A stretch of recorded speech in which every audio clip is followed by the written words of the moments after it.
lado tenemos a Adriana Lerman para realizar la segunda entrevista. Para los que no lo saben, hace unos meses nos juntamos justamente en este mismo lugar para entrevistarla y ahora, ¿por qué estás de nuevo acá? Porque tiene más información para darnos.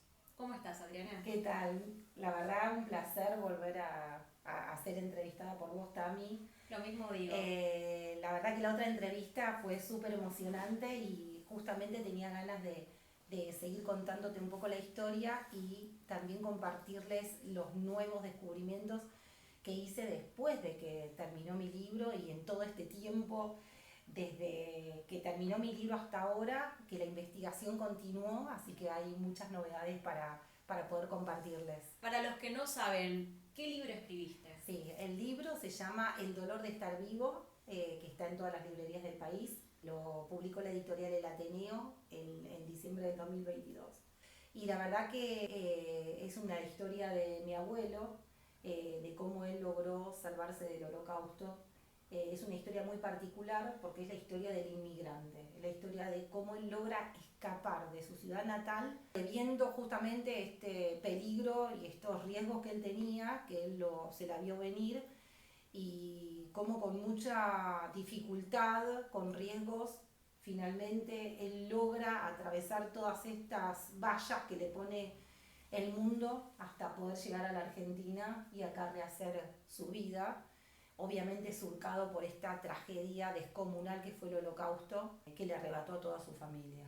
Igual es muy curioso porque alguien se pregunta, bueno, ya escribió un libro, participó en múltiples reuniones, ¿y qué seguiste investigando? ¿Hacia dónde fuiste? La verdad es que la investigación no termina nunca, porque la realidad es que una vez que yo terminé de escribir mi libro, como yo en la parte final dejé mi mail y mi Instagram, que es Adriana Lerman, recibo muchos comentarios de gente y muchos se enganchan tanto con la historia que me ayudan a seguir investigando, porque me dicen yo encontré esto o encontré lo otro, y gracias a eso y también con otras fuentes es que pude seguir investigando un poco más de lo que pasó. Yo quisiera, antes de ir con esto que es el plus, contar un pequeño entramado de lo que fue la historia de él para que se entienda un poco cuál fue su historia, de la cual nosotros no sabíamos nada, porque es una historia que mi Seide, mi abuelo, no pudo contar, que nosotros, ya sea yo misma o mis hermanos, mis primos, nadie le preguntó y él tampoco lo habló. Esta historia guardada en el silencio que por dolor él justamente no habló, porque él tenía una enorme familia en Bolonia, tenía 3 hermanas, un hermano y él eran 5. Los padres tenían montones de hermanos, la madre tenía como 5 hermanos, los hermanos tenían un montón de hijos, y yo me propuse buscar quiénes eran, qué pasó con ellos, encontré justamente cómo es que fueron asesinados, toda la historia, y eso para entender un poco cuál era mi mayor desesperación, era poder encontrar a mi familia de la cual yo no conocía. Entonces para mí me lo puse como una misión, poder encontrar a todos. Y si bien en mi libro cuento la historia de mi abuelo, que está contado como una novela y todo lo que él atraviesa, al final hago como un detalle de cada uno de ellos, ¿no? Pero así todo me faltaba gente por conocer. Es decir, que esta inspiración de querer seguir averiguando la historia de tu abuelo nunca se acabó. No. Sigue en constante movimiento. Sí, tal cual, tal cual. Es como una necesidad de decir, uy, ¿qué más hay? ¿Qué hizo? ¿Quiénes eran? ¿De qué vivían? Hasta los pequeños detalles, ¿no? Saber que él era un comerciante de feria, que vivía en un pueblito, entender cómo era el comercio con los polacos, cómo empezó la discriminación justamente porque venían en estos días de feria y por el antisemitismo que había, con las leyes de Nuremberg y todo, cómo empezaron los campesinos polacos a molestarlos, a agredirlos, descubrir toda esa parte, ¿no? A través de la documentación de cómo él se sintió discriminado y sintió en riesgo su vida, y que todo esto fue como una lucha de él, una lucha de poder salir adelante, de decir yo acá no puedo estar, corro riesgo, me tengo que ir. todo como una lucha de dónde voy, no me aceptan, qué hago. Sí, mismo yo escribí una nota también de tu Sí, historia. ¿te acordás? Sí, obvio, que tu abuelo fue a buscar no me acuerdo si era su hermano o su hermana a Uruguay. Sí, sí, tal cual. Eso ya para el final, cuando termina la guerra, él tiene la dolorosa tarea de buscar quienes sobrevivieron. Entonces vos imaginate que él tenía una familia de 200 personas mínimo, porque eran familias enormes, no es como ahora que tenemos 1 o 2 hijos.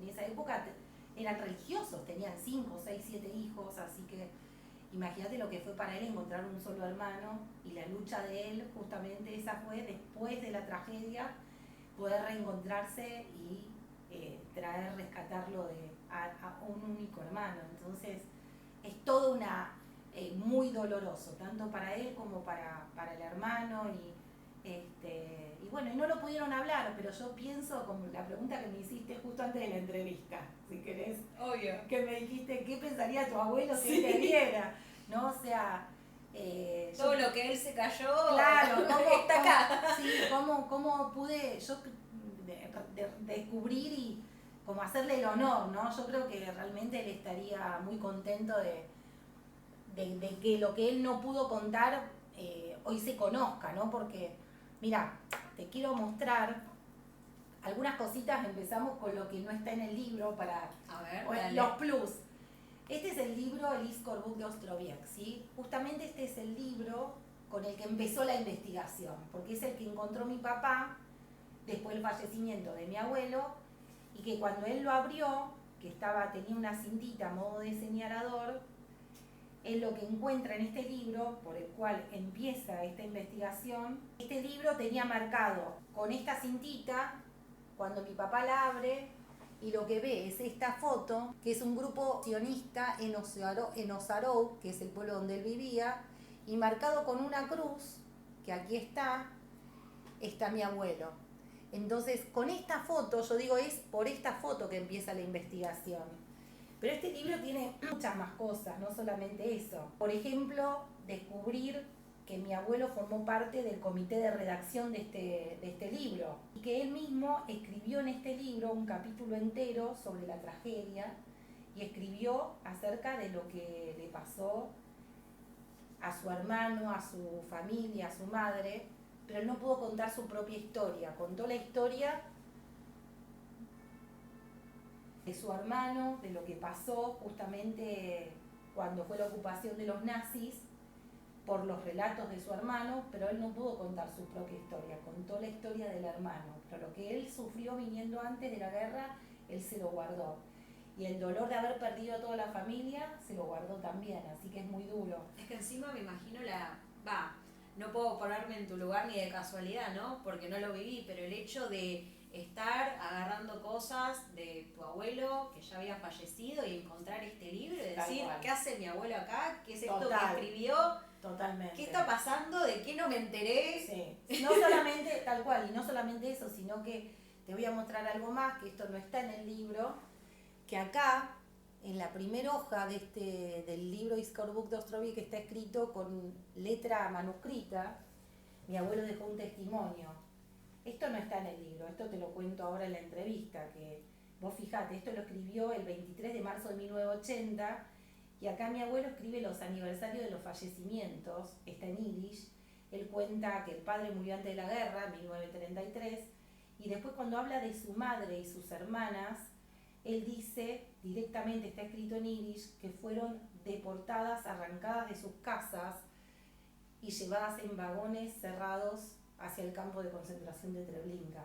Es decir, él lo detalla en yiddish y dice, esto me lo contó mi hermano, Yehiel Meyer Lerman, que vino acá en Argentina el 3 de septiembre de 1947. Después dice el aniversario de fallecimiento de su esposa, mi abuela Sara, el de su hermano cuando fallece, y él pone, esto lo escribe Salomón Lerman. Él siempre firma todo. Esto lo escribe schreibt Salomón Lerman. Y tengo otro testimonio más, que te lo puedo mostrar, que es muy similar a este, que está escrito en un libro de oración, y que él escribe abajo, él pone, esto yo lo dejo escrito para las memorias de mi familia, para las generaciones venideras. Es decir, él quiere que se sepa. Esto lo dejo escrito, soy Salomón Lerman. Entonces, es muy fuerte leer esto. Mismo, ahí te paso a contar alguna otra cosa que tampoco está en el libro, y es haber descubierto hace poco una foto, por ejemplo, que esta hace poquita la puse en Instagram. Uno la ve así a simple vista esta foto y uno piensa, ¿qué será esta foto? Bueno, cuando la doy vuelta, también está manuscrita por mi Seide, ¿sí? Por mi abuelo. Y resulta que esta foto es una placa conmemorativa, ¿sí? Que dice Lezzecher Keilat Selwa, quiere decir en conmemoración de la comunidad judía que existía en Selwa, que fueron asesinados durante los años del Holocausto, en 1942-1943.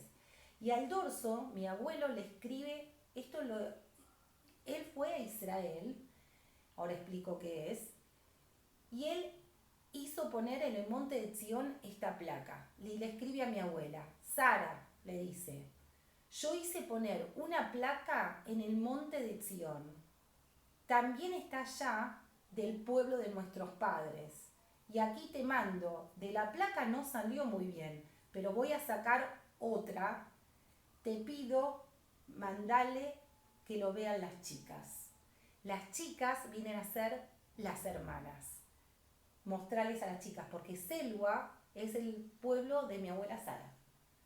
¿Sí? Que es también una historia que brevemente se cuenta en el libro, que mi abuela Sara vino también antes de la guerra, otra inmigrante, vino con toda su familia y era del pueblo de Selwa. Entonces siempre es el hecho de recordar, este es el pueblo, este es Selwa, esta es mi familia, como lo escribe en el libro, ¿no? Entonces, bueno, tener esto de puño y letra de mi abuelo es la verdad muy conmovedor, realmente. ¿Y sabés si tu abuelo y tu abuela hablaban de cierta manera compartiendo el dolor que cargaban? La verdad que no lo sé.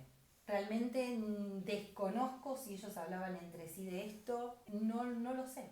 No porque lo sé. Al haber tenido historias dentro de todo similares, capaz de cierta manera se habrán podido acompañar en el dolor. La verdad que desconozco si ellos hablaban entre sí. No lo sé realmente. Si bien en la cámara no sale, al lado de Adriana hay una carpeta enorme de documentos. Ella se inspiró en estos documentos para poder crear su libro, que es un doculibro. ¿Cuál nos querés mostrar? Sí, tal cual. Gracias a estos documentos es que pude reconstruir su historia, si no hubiera sido imposible. Cuento que me llevó mucho tiempo, fueron 2 años de investigación junto a mi papá, donde lo que hicimos fue no solo traducir, analizar, hacernos preguntas, ¿por qué pasó esto? ¿Para qué? Digamos, como para entrelazar todo, y gracias a eso fue que pude finalmente escribir la historia. Y si me pedís cuál, por ejemplo, me gustaría mostrarte, tiene que ver con lo que hablé al principio respecto de la discriminación que sufrió mi abuelo y esto de sentirse agredido, de no saber qué hacer, cómo hago para seguir, esto de tener miedo por su vida. Marginado. Exactamente, exacto. Es como el sentirse un indeseable. ¿Yo qué hago acá? ¿Dónde voy? Nadie me quiere. Cuando él termina estando, por ejemplo, en Francia, en París, tengo 3 documentos, acá yo los voy a mostrar, que son cartas, donde él tiene que, justamente, le escribe al ministro de Interior de Francia, porque a él le llega una intimación, donde desde Francia lo quieren justamente devolver a Polonia, es decir, a él lo quieren devolver al lugar de donde él quiere escapar.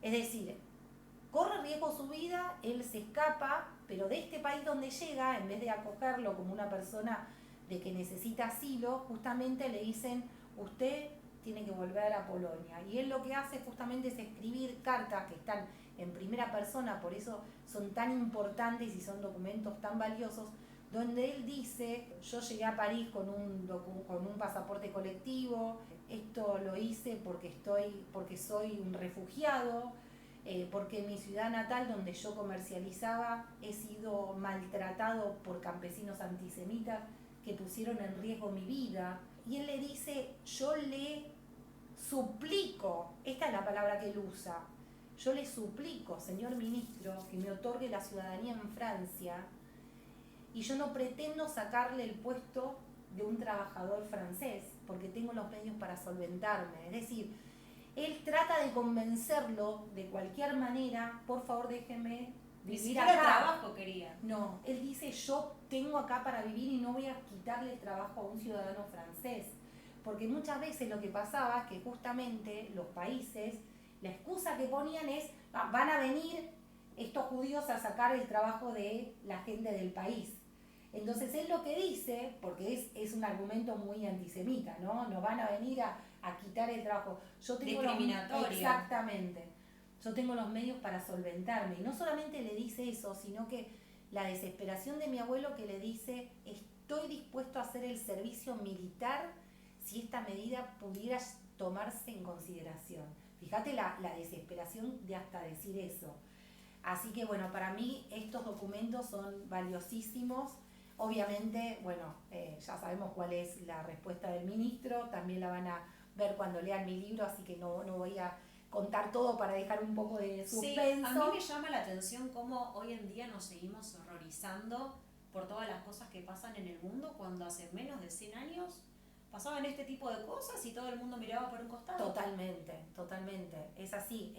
Justamente para esta época en que pasa esto, cuento un detalle, se llevó a cabo la conferencia de Evian, que fue una reunión que fue convocada por el presidente americano de ese momento, que era Roosevelt, donde se reunieron en Evian, que es en Francia, 32 delegados de 32 países, y lo que justamente discutieron, esto tiene que ver con lo que estás diciendo, es qué vamos a hacer con los refugiados judíos víctimas de la discriminación del régimen nazi. Es decir, todo el mundo sabía que los judíos estaban siendo discriminados y ellos querían discutir qué vamos a hacer con los judíos.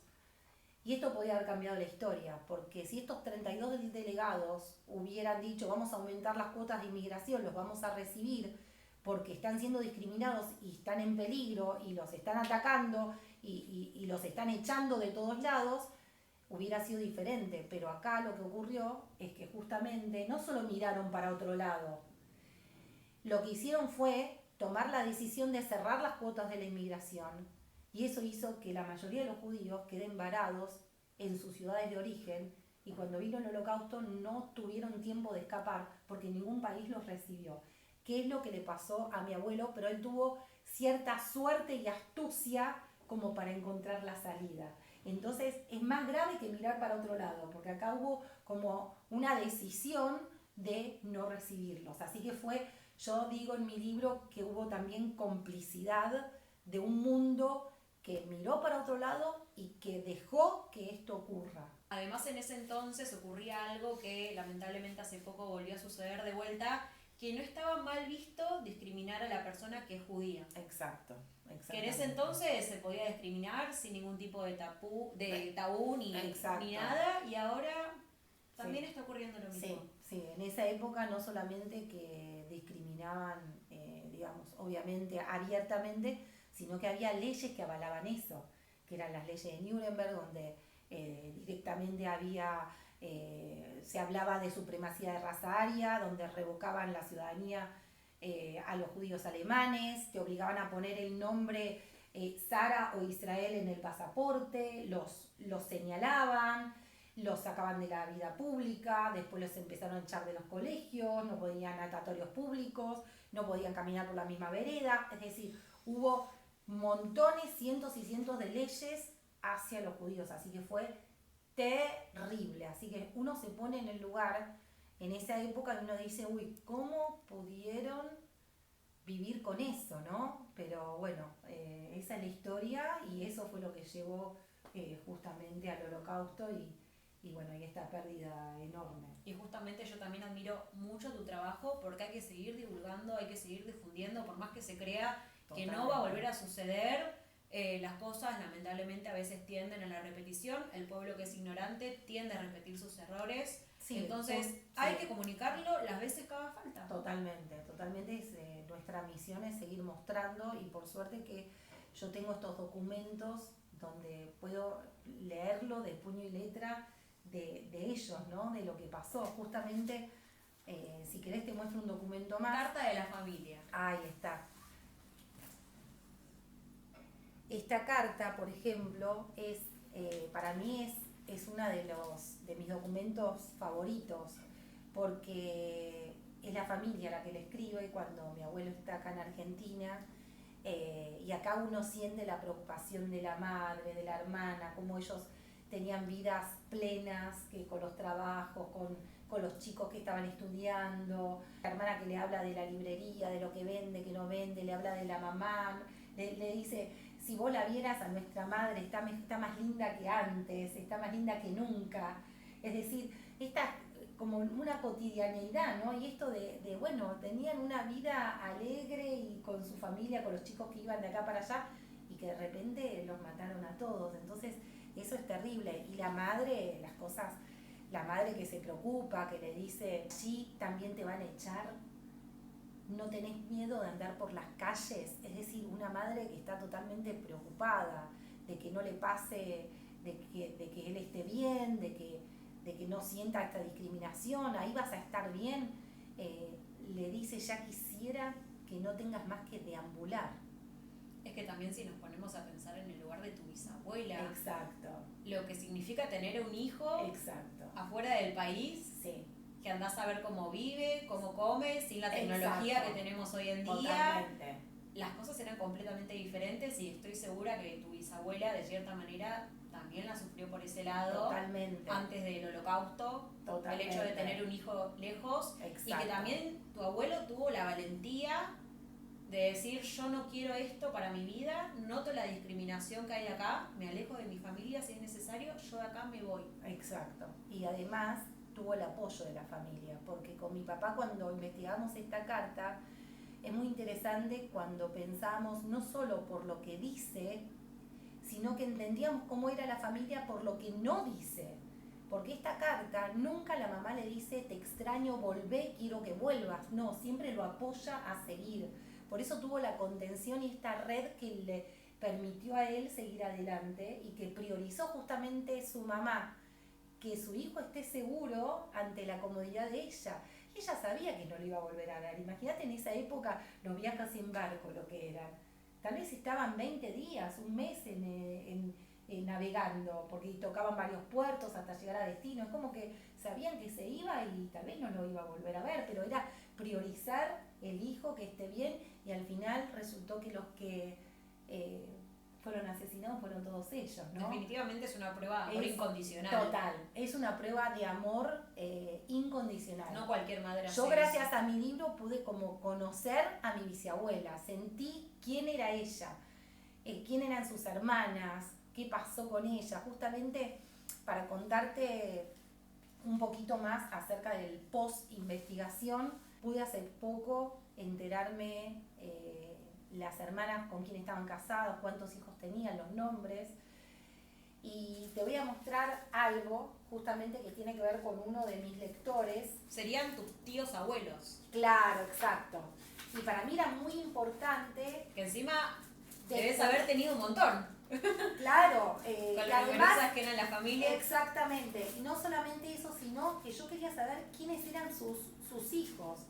Y un lector de Polonia me acercó, me contó que hay un libro en Polonia donde él pudo reconstruir, acá te lo muestro, él pudo reconstruir algunas calles de Osarow, que es el pueblo de mi abuelo. Y él me dijo, yo leí tu libro, él lo pone en el Google Traductor porque es polaco, y en tu libro dice que tu abuelo, tu familia vivía en Niska 1, y figura en mi libro. Él reconstruyó 17 calles, y tengo la suerte que una de las calles que él reconstruyó y que él tiene el extracto de quienes vivían ahí, es la casa de mi abuelo. ¿Pero cómo sería reconstruir? Ahora te lo explico, mirá. Ahí les muestro el documento que él me acercó. Reconstruir es que él hizo una investigación según los registros de Polonia, y él pudo detectar, pero con registros, o sea que esto es 100% digamos, real, que no es que hay duda, sino que está en los registros de Polonia, quiénes vivían exactamente en cada dirección, porque existían registros de esto. Para contarte, por ejemplo, en Niska 1, este es, por ejemplo, el registro de donde vivía mi abuelo.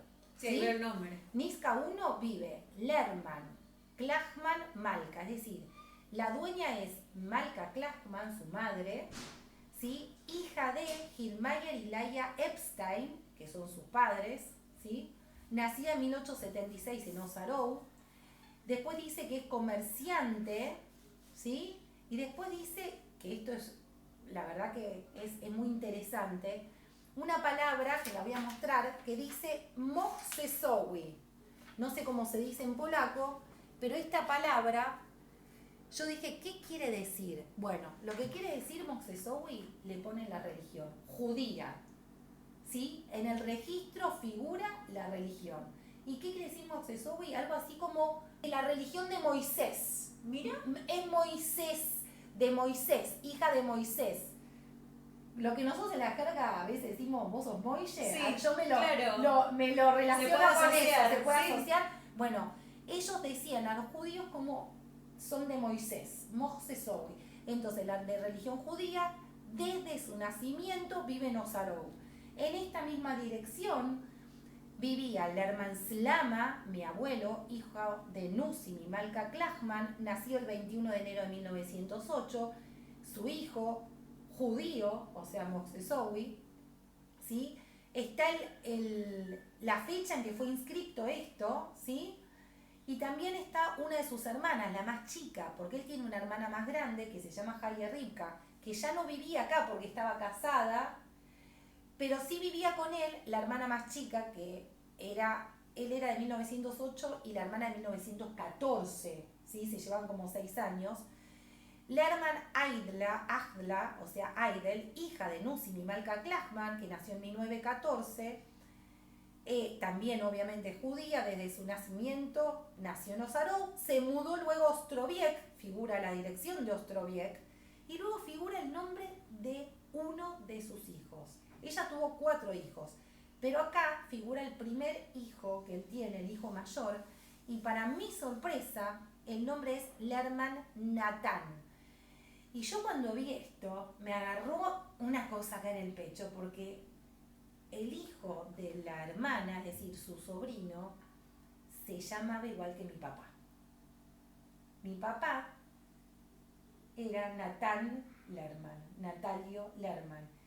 Y el hijo mayor de Aidla es Natán Lerman. O sea, se llamaba igual que el primo. Mi papá, exacto. Mi abuelo le puso el mismo nombre que su padre, que se llamaba Nusim, y que su sobrino, que fue asesinado en el Holocausto. ¿Y cómo diste el contacto con esta persona de Polonia? Él me escribió a mí a través de Facebook, porque leyó mi libro. Wow. Y me buscó y me escribió.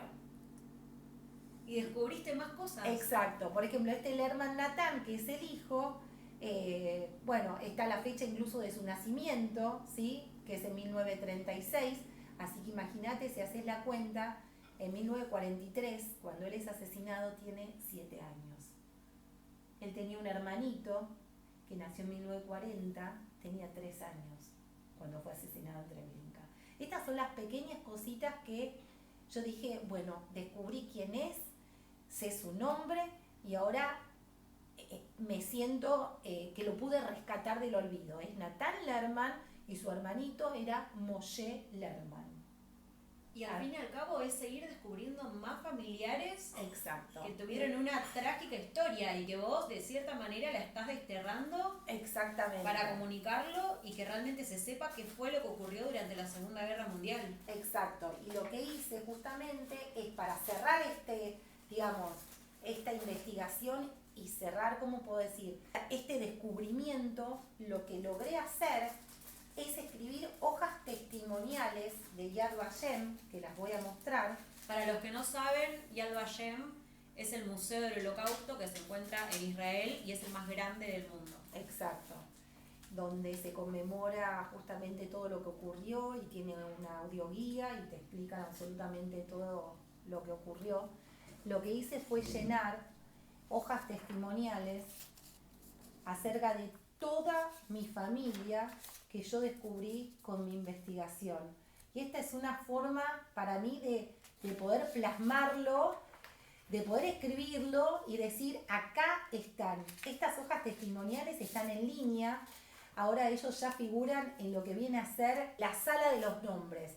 Ellos ya figuran en la sala de los nombres. Y no solamente que pude escribir estas hojas testimoniales de mis familiares que fueron asesinados, sino que también escribí las hojas testimoniales, que ahí te las voy a buscar, justamente de mi abuelo como sobreviviente, como refugiado, ¿sí?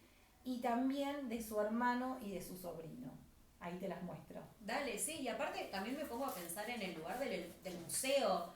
No creo que hoy en día muchas personas vayan al museo a hablar de sus familiares. Muy pocas personas se toman el tiempo y el atrevimiento de hacer toda esta investigación. Sí, en Yad Vashem ellos tienen la mayor base de datos de los sobrevivientes y de las víctimas del Holocausto, y por suerte, bueno, siempre aparecen, como es mi caso, más datos y uno sigue poniéndolos en Yad Vashem porque es una forma de darles visibilidad y de que justamente estén en esa sala de los nombres. Así que para mí es un honor, y no solamente eso, sino que para un poco cerrar, digamos, todo esto que estoy contando, mostrarles lo que está acá en este portarretratos, que ahí lo voy a acercar un poquito, y es que cuando yo estuve en Israel, en mayo del año pasado, estuve en Yad Vashem, yo llevé un libro y lo doné justamente al Museo Yad Vashem. Lo voy a volver a mostrar mi libro, acá está. Yo lo doné a Yad Vashem, escribí una dedicatoria y lo dejé justamente para que sea material de estudio y de consulta, y para, bueno, un aporte de lo que justamente sufrió toda una familia durante el Holocausto.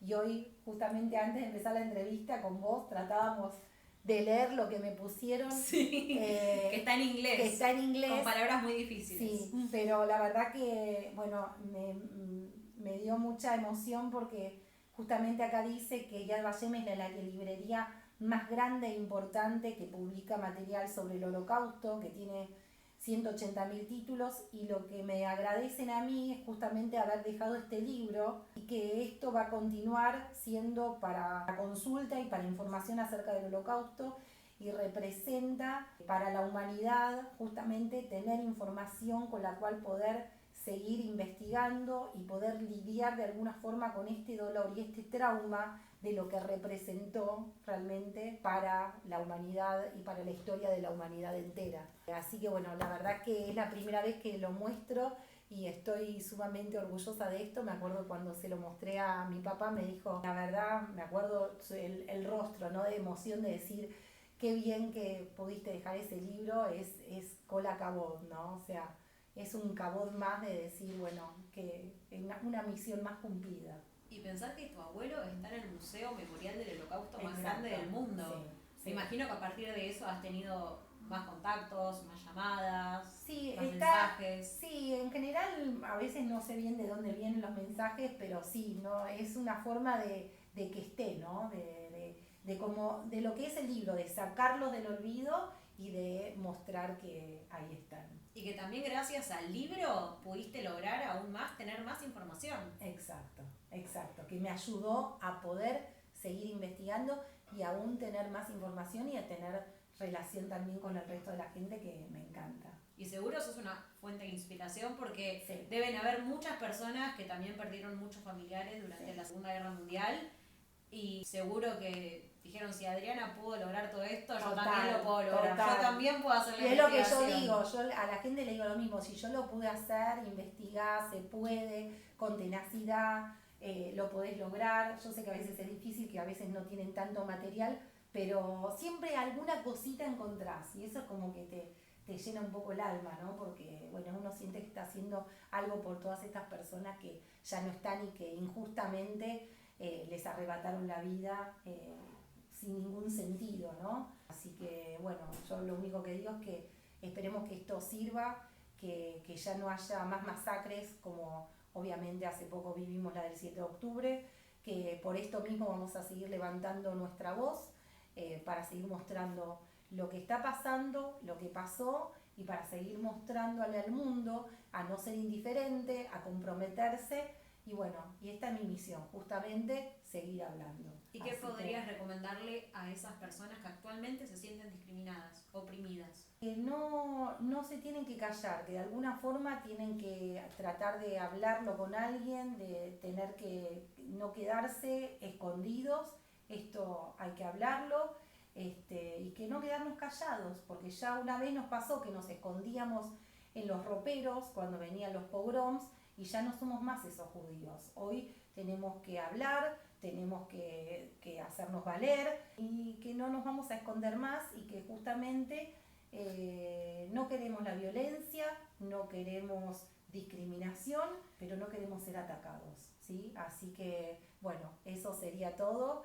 Y, ¿Querés decir tus redes sociales para que la gente te como, siga? Como que no, encima se le hizo viral un video. Sí, gracias, Tami. Sí, mi Instagram es Adriana Lerman, mi mail es adrianalerman22@gmail.com y me encantaría que me escriban, yo contesto enseguida todos los mensajes porque me encantan.